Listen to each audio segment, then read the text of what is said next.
coffee. For many, the indispensable start to the day. But is it a miracle cure, or does it harm our health? Opinions often vary widely.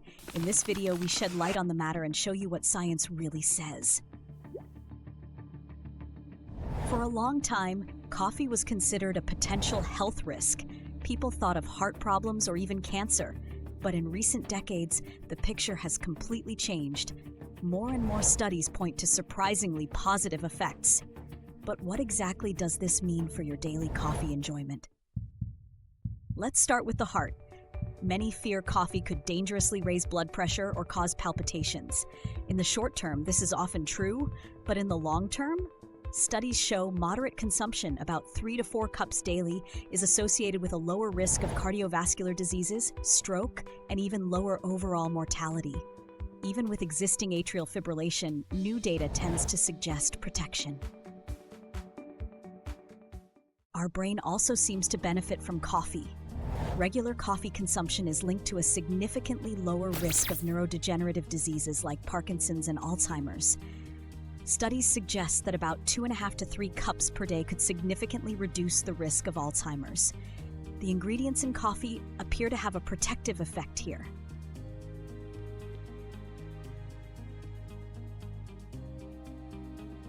The effects on our metabolism and liver are also impressive. For each additional cup of coffee, the risk of type 2 diabetes decreases by about 6 to 9%. Coffee can improve insulin sensitivity and protect the liver from fat accumulation, fibrosis, and even liver cancer. That's a strong argument for a cup of coffee. But how does coffee actually do that? The main players are caffeine and numerous bioactive substances. Caffeine blocks adenosine receptors in the brain, which makes us more alert and temporarily increases the release of stress hormones. Even more important are the many polyphenols, like chlorogenic acids, which have strong antioxidant and anti-inflammatory effects. They activate cellular protective pathways that, for example, promote liver health and improve insulin action. The positive effects sound fantastic, but timing and quantity are crucial.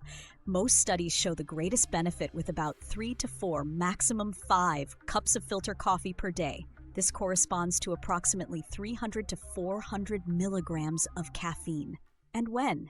Not right after waking up. Your body already produces cortisol in the morning, which wakes you up. It's better to wait about an hour. Optimal consumption is within the first 4 hours after waking up. This way, you use the awakening effect of caffeine when your natural cortisol is slowly decreasing, and adenosine, which makes you tired, is increasing. Moreover, this helps you avoid sleep problems, as caffeine stays in the body for 6 to 8 hours. Coffee is not unreservedly recommended for everyone. Too much caffeine, or coffee at the wrong time, can lead to sleep disorders, nervousness, palpitations, or stomach problems. Pregnant women in particular should be cautious and limit their consumption to under 200 to 300 milligrams of caffeine per day, as higher amounts are associated with risks for the baby. How you prepare your coffee also plays a role. Unfiltered coffee, like from a French press or Turkish mocha, contains so-called diterpenes.